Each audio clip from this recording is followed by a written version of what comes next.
Assalamualaikum warahmatullahi wabarakatuh. Alhamdulillah wassalatu wassalamu ala Rasulillah wa ala alihi wa sahbihi wa man wala amma ba'du.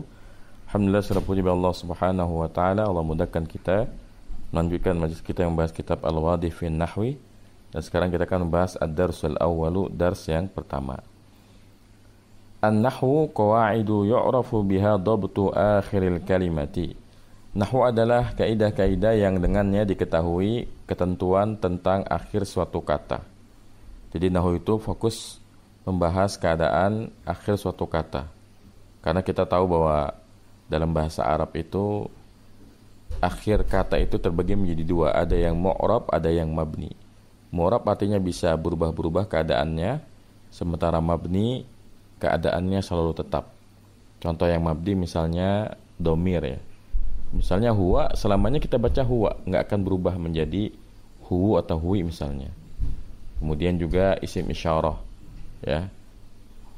Hada, hadihi, dzalika, tilka. Kemudian isim mausul alladzi, allati. Itu semua contoh-contoh isim yang mabni, tidak akan berubah keadaannya. Sementara mu'rab berubah-berubah. Dan mu'rab ini ada dua. Ada yang perubahannya nampak ya, perubahannya bisa kita lihat zahir. Ada yang muqaddar, ada yang perubahannya tidak nampak. Contoh yang perubahannya nampak misalnya ja'a zaidun, ra'aitu zaidan, marartu bi zaidin. Perhatikan, zaidun, zaidan, zaidin berubah ya. Ada yang dhamma ketika marfu ya, fathah ketika mansub, dan kasrah ketika majrur. Sementara yang tidak kelihatan perubahannya atau muqaddar, contohnya ja'a Musa, ra'aitu Musa, marartu bi Musa. Perhatikan, semuanya kita baca sama, Musa, Musa, Musa. Ini namanya i'rabnya muqaddarah. Wa faidatuhu saunul lisani 'anil khata'i fil kalami wa fahmul Qur'ani was sunnati. Faidah dari belajar nahwu adalah menjaga lisan dari kesalahan dalam berkata, dalam berucap, dan memahami Al-Qur'an dan sunnah. Jadi dengan kita belajar nahwu, insyaallah Allah akan mudahkan kita ya membuat kalimat yang fusha ya, yang sesuai dengan kaidah tata bahasa Arab yang sahih, yang fasih. Kemudian yang kedua, faidahnya yang paling mulia justru adalah agar kita mudah dalam memahami Al-Quran dan Sunnah Rasulullah Sallallahu Alaihi Wasallam. Dan inilah motivasi terbaik yang harusnya kita jadikan pendorong semangat kita dalam belajar bahasa Arab. Kita jadikan bahwa tujuan utama kita belajar bahasa Arab adalah agar kita mudah dalam memahami Al-Quran dan Sunnah Rasulullah Sallallahu Alaihi Wasallam. Karena apa yang diniatkan untuk Allah, yang pertama insya Allah mendapatkan pahala, maka semoga letih kita, kesulitan kita dalam belajar ilmu nahwu bernilai ibadah. Karena kita niatkan untuk memahami Al-Quran dan Sunnah Rasulullah Sallallahu Alaihi Wasallam. Yang kedua, kalau kita meniatkan sesuatu untuk Allah, maka Allah akan mudahkan jalannya. Maka semoga Allah memudahkan jalan kita semua dalam mempelajari ilmu nahwu, agar kita mudah dalam memahami Al-Quran dan Sunnah Rasulullah Sallallahu Alaihi Wasallam. Bima'na anna al-Arab al-fusaha'a kanu yatahaddasuna bil-Arabiyyati wafqa qanunin mustaqimin. Dengan makna bahwasanya orang Arab dahulu yang fasih, mereka itu berbicara dengan bahasa Arab yang sesuai dengan ya aturan yang lurus. Artinya dulunya, awalnya itu orang-orang Arab berbicara dengan bahasa yang sangat fasih, yang sesuai dengan ketentuan tata bahasa yang benar. Falamma futihatil biladu wa ikhtalatul arab bil ajimi tasarraba al-lahna wal khalala ila nutqihim fashtaddatil hajatu ila wad'i qawaida mustakhrajatin min kalamil arabi al-fusahai yatamakkanu bihan natiqu min sawni lisanihi 'anil khata'i famin ajli dzalika wad'u ilman nahwi. Maka ketika negeri-negeri dikuasai ya, negeri-negeri yang bukan negeri Arab ya, dan bercampurlah orang Arab dengan orang-orang Ajam. Ajam ini istilah untuk orang non-Arab. Maka meresaplah, maksudnya kesalahan dan kekeliruan itu mulai memasuki ya pembicaraan mereka.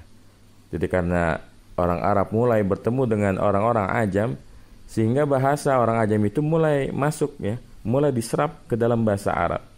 Sehingga apa? Fasydatatil hajah, maka menjadi sangat perlu untuk meletakkan kaidah-kaidah yang dikeluarkan dari bahasa Arab, ya, yang fasih, agar memungkinkan orang yang bicara itu bisa menjaga lisannya dari salah ucap, ya. Maka karena hal tersebut, karena fakta bahwasanya negara Islam sekarang bukan hanya negara yang berbahasa Arab, dan fakta bahwa banyak orang Arab bercampur dengan orang yang non Arab sehingga bahasa mereka jadi berubah. Famin adi dalika, maka oleh karena itu mereka meletakkan pondasi ilmu nahwu. Jadi asal mula ilmu nahwu ini disusun itu adalah karena itu, ya. Ketika kaum muslimin yang mulai menguasai negara-negara yang tidak berbahasa Arab, itu mulai ditemukan banyak yang namanya lahan. Lahan itu adalah salah ucap. Maka para ulama ketika itu yang dipelopori oleh Abul Aswad Ad-Du'ali mulai menyusun pondasi-pondasi dasar ilmu nahwu. Jadi kalau kita ditanya siapa peletak pondasi dasar ilmu nahwu, maka beliau adalah Abul Aswad Ad-Du'ali atas perintah dari Khalifah Ali bin Abi Thalib radhiyallahu taala anhu. Nah,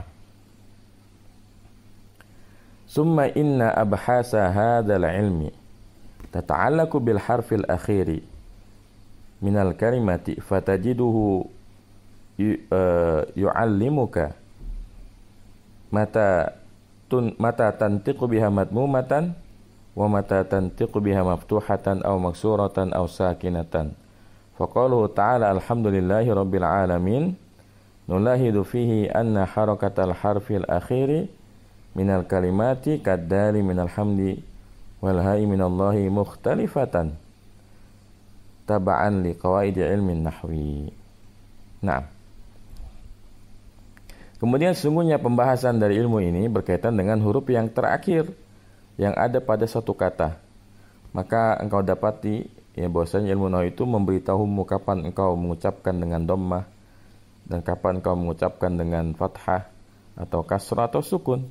Maka misalnya firman Allah Subhanahu wa taala alhamdulillahi rabbil alamin, kita bisa memperhatikan bahwasanya harokat huruf terakhir dari kata-kata yang ada pada ayat tersebut seperti dal dari alhamdu, kemudian ha dari lillahi, ya, mukhtalifah, berbeda-beda mengikuti kaidah ilmu nahwu, ya. Jadi dengan kita belajar ilmu nahwu kita bisa menjelaskan kenapa alhamdulillahi rabbil alamin bukan alhamda atau alhamdi. Kenapa lillahi bukan lillaha lillahu. Kenapa rabbi bukan rabbu atau robba. Ya, kenapa al-alamin bukan al-alamun, ya. Jadi inilah manfaat dari belajar ilmu nahwu. Kita bisa mengetahui ya keadaan akhir suatu kata. Summa inna faidatahu tarji'u ila gharadaini. Al-awwalu lafdhiyun was-tsani ma'nawiyyun. Kemudian sesungguhnya faidah dari ilmu nahwu itu kembali kepada dua hal. Yang pertama adalah faidah lafaz, yang kedua adalah makna. Fa ammal faidatu allati tarji'u lil lafzi fahiya sawnul lisani 'anil khata'i fil kalami bihaitsu yakunu nutquka bil kalami kanutqil arabi al awaili. Maka adapun faidah yang kembali untuk lafaz, ya, adalah agar menjaga lisan kita dari kesalahan dalam berucap, agar ya ucapanmu ketika berbicara seperti ucapannya orang Arab generasi pertama. Jadi dengan kita belajar nahwu tidak ada bedanya antara bahasa Arab kita hari ini dengan bahasa Arab Rasulullah sallallahu alaihi wasallam. Wa nahnu al-yawma wa in sirna natahaddatsu bil 'amiyati wa la nura'i fi kalamina 'ilman nahwi illa anna talibal ilmi yahtaju ilaihi fil khutabi wad durusi. Dan kita pada hari ini sekalipun ya kita terbiasa berbicara dengan bahasa amiyah, dan ini fakta yang menyedihkan, ya. Ini memang fakta yang menyedihkan bahwa sangat disayangkan ya negara-negara Arab saat ini, mau Saudi, Mesir, Syria, ya, Palestina, ya, Yaman, mereka berbicara dengan dialek mereka masing-masing, dengan bahasa amiyah, dengan bahasa pasar, bukan dengan bahasa fushah. Makanya kadang-kadang kita kesel juga gitu ya. Kita capek-capek belajar bahasa Arab fushah di sini. Begitu kita ke negara-negara Arab, nggak ada yang ngomong pakai bahasa fushah. Ini muskilah terbesar pada zaman ini ya. Dimana orang Arab tuh ya tidak berusaha untuk menjadikan bahasa fushah sebagai bahasa keseharian mereka. Mereka terbiasa berbicara dengan bahasa amiyah. Dan sayangnya amiyah ini satu negara dengan negara yang lain beda-beda. Makanya kadang-kadang ya mereka tidak saling memahami satu sama lain, padahal sama-sama bahasa Arab. Karena amiyah itu ya menyesuaikan negara masing-masing. Ya. Nah, Anda pernah menyaksikan ya bagaimana orang ya dari dua bangsa Arab ketika bicara tuh menyerah akhirnya salah satunya. Kata dia, jangan pakai amiyah lah, fusha aja gitu. Karena kalau fusha insya Allah mau dari negara manapun, mau dia Arab, ya Arab Saudi, mau dia Yaman, mau dia Lebanon misalnya, mau dia Mesir, maka semuanya sama kaidahnya. Tapi kalau amiyah, tiap negara beda-beda. Ya. Maka ya ini merupakan suatu masalah yang besar ya dalam belajar bahasa Arab. Kita tidak menemukan negara yang benar-benar menerapkan bahasa fusha. Ya. Nah, kecuali di kelas-kelas atau di koran-korannya atau di beritanya.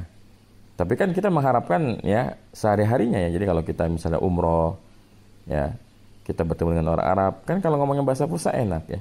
Ini kan enggak, mereka tuh ngomongnya pakai bahasa amiyah. Aneh aja kalau ketemu orang Arab Saudi, mereka ngomong amiyah nggak paham aneh ya.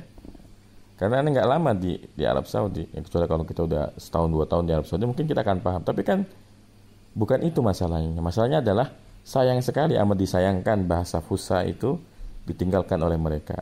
Karena dampak paling buruk ya, kalau bahasa fusha ini ditinggalkan, itu artinya anak-anak yang tinggal di negara Arab nggak ada bedanya sama anak-anak yang tinggal di negara non-Arab kayak Indonesia. Sama-sama nggak ngerti bahasa fusha. Ya. Nah, tadi. Wala nuroi, dan kita tidak memperhatikan ya ucapan kita ilmu nahwunya. Ya kecuali fakta bahwasanya penuntut ilmu membutuhkan ilmu nahwu ya di dalam khutbah-khutbah dan juga pelajaran-pelajaran ya. Jadi kata beliau, harusnya ini menjadi perhatian buat semua orang ya. Jangan hanya mahasiswa dan pelajar yang menjaga ilmu nahwu dalam ucapan mereka.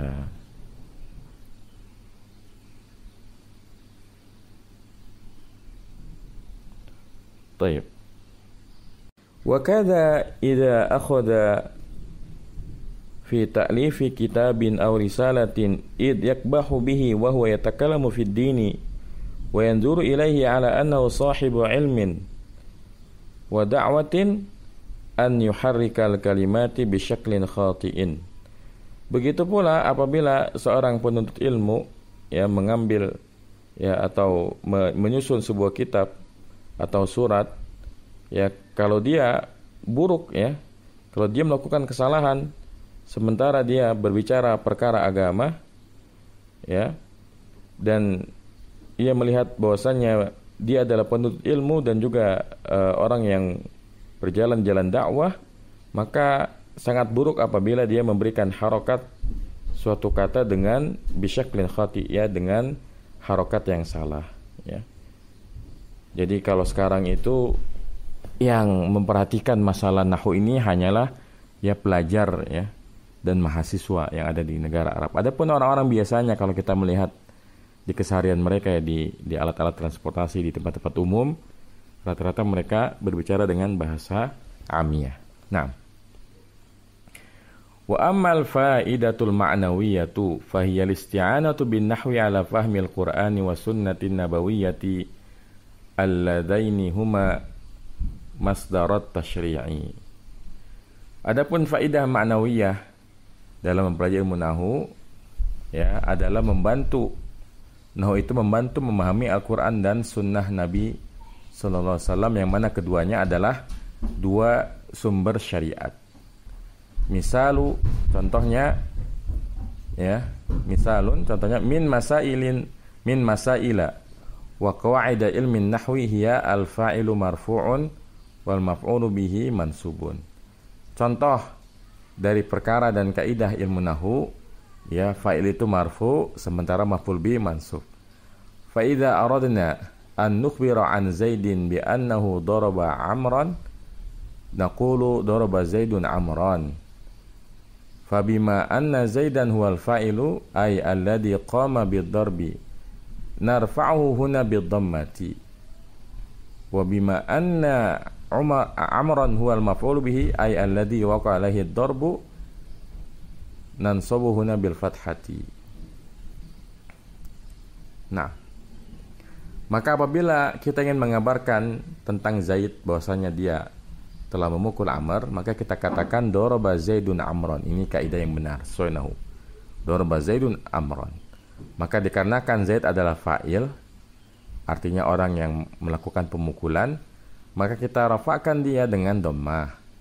Dan dikarenakan Amr adalah maf'ul bih, artinya orang yang dikenai ya pukulan, maka kita nasabkan dia dengan fathah. Fal mutakallimu bihadhil jumlati daraba Zaidun Amran mata rafa'a kalimata Zaidin wa nasaba kalimata Amrin yuqalu innahu qad asaba. Ya. Maka orang-orang yang mengucapkan kalimat ini daraba Zaidun Amran, kapan ia merupakan kalimat Zaid dan menasabkan kalimat Amr, dikatakan bahwa dia telah benar dalam berucap, ya. Wa mata ma nataqa bihi ma'ala ghairi tilka surati yuqalu innahu qad lahana fi kalamihi wa akhta'a fi nahwi. Dan kapan saja dia tidak berucap dengan ucapan yang ini, jadi ngomongnya misalnya bukan daraba Zaidun Amron, tapi misalnya daraba Zaidan Amrun atau malah daraba Zaidin Amrin, ya, maka kalau ada yang berbicara bukan dengan gambaran yang ini daraba Zaidun Amron, dikatakan bahwasanya dia telah melakukan kesalahan dalam ucapannya. Wa akhta'a fi nahwi, dan dia telah melakukan kesalahan dalam ilmu nahwu, ya. Jadi seseorang itu dikatakan memperhatikan nahwu dalam ucapannya kalau dia betul-betul memperhatikan mana yang marfu, mana yang mansub, mana yang majrur, mana yang majzum. Naam. Summa inna sami'a wal qari'a li tilkal jumlati yastati'u min khilali ilmi nahwi an ya'rifa man huwa ad-dharibu wa man huwa al-madrubu. Ya, kemudian sesungguhnya orang yang mendengarkan atau membaca kalimat tersebut daraba Zaidun Amran mampu, ya, menurut ilmu nahwu mengetahui mana yang dipukul, siapa yang memukul dan siapa yang dipukul. Jadi dengan ucapan daraba Zaidun Amran menjadi jelas mana pelakunya, mana korbannya. Kenapa? Karena kaidahnya jelas. Ya, kalau yang marfu itu fa'il, yang maf'ul bih mansub. Maka dapat dengan jelas kita katakan Zaidun adalah fa'ilnya, Amran adalah maf'ul bihnya, dengan sebab kita memahami ilmu nahwu. Na'am, li'annahu hina ma yajidu kalimata Zaidin qad rufi'at wa kalimata Amrin qad nusibat ya'lamu man huwal fa'ilu wa man huwal maf'ulu bihi. Famin huna kana ilmu nahwi madharan lil ma'na alladhi mudhiran lil ma'na alladhi yaqsiduhu al mutakallimu wal katibu. Karena sesungguhnya ketika itu ia mendapati kalimat Zaid telah dirafa'kan, ya, kata Zaid telah dirafa'kan dan kata Amr telah dinasabkan, sehingga dia tahu, ya, siapa pelakunya dan siapa, ya, maf'ul bihnya, ya, dia tahu mana fa'ilnya, mana maf'ul bihnya. Dari sini kita mengetahui bahwasanya ilmu nahwu itu menampakkan makna. Jadi dengan kita belajar nahwu kita jadi tahu maknanya. Ya, menjadi tahu makna yang dimaksud oleh orang yang bicara atau orang yang menulis, ya. Jadi dengan kita belajar nahwu kita tahu mana fa'il, mana maf'ul bih, mana hal, mana tamyiz, mana mudhof ilai, mana na'at, mana ma'tuf, ya, mana muakkad, mana mubdal. Ya, ini manfaat kita belajar ilmu nahwu. Naam.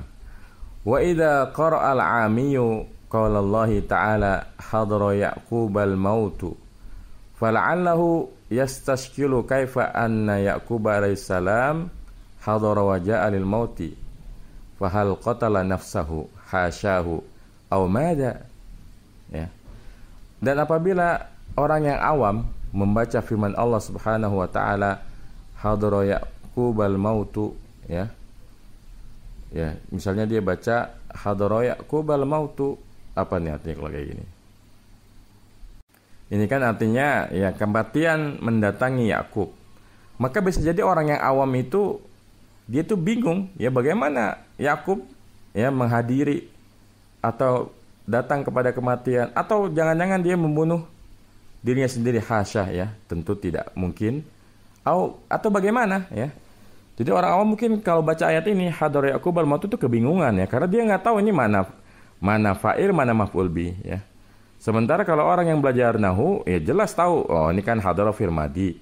Yaquba ini fathah berarti mansub, berarti ini maf'ul bihnya. Nah al-mautu ini fa'ilnya. Berarti ini kalimatnya bukannya Yakub mendatangi kematian, tapi kematian yang mendatangi Yakub ya. Bainama talibul ilmi alladhi darasa nahwa yanzuru fi lafzil ayati fayajidu annal ba'a ya min Yaquba ya maftuhatun ya, annal ba'a min Yaquba maftuhatun wa ta'a minal mauti matmumatun fayalamu annal ayata fiha ya fayalamu annal ayata fiha taqdimul maf'uli alal fa'ili wal aslu hadaral mautu Yaquba fal mautu huwa alladhi hadara Yaquba ya. Sementara penuntut ilmu, ahli ilmu yang belajar ilmu nahu, dia melihat di dalam lafaz ayat tersebut dia mendapati ba dari lafaz Yakub itu fathah, sementara ta dari lafaz al-maut itu dhammah. Maka dia pun mengetahui bahwasannya ya ayat tersebut mendahulukan maf'ul bi dibandingkan fa'ilnya, dan aslinya adalah hadaral mautu Yaquba. Maka kematianlah yang mendatangi Yakub ya. Kalau orang awam kan dia mungkin akan mengartikan ya Yakub mendatangi kematian ya, maka bisa jadi dia akan berpikir, masa sih seorang nabi mendatangi kematian ya. Nah ini karena dia nggak belajar nahu, tapi kalau belajar nahu dia tahu bahwasanya ini ya fa'ilnya di belakang, malah hadar Yaqub al-mautu malah al-mautunya fa'ilnya ya. Ini faidah dari belajar nahu. Wa misluha ya qaulullahi ta'ala innama yakhshallaha min ibadihi al-ulama'u faqad yastashkilu kaifa anna Allah yasha wa yakhafu minal ulama'i. Lihat.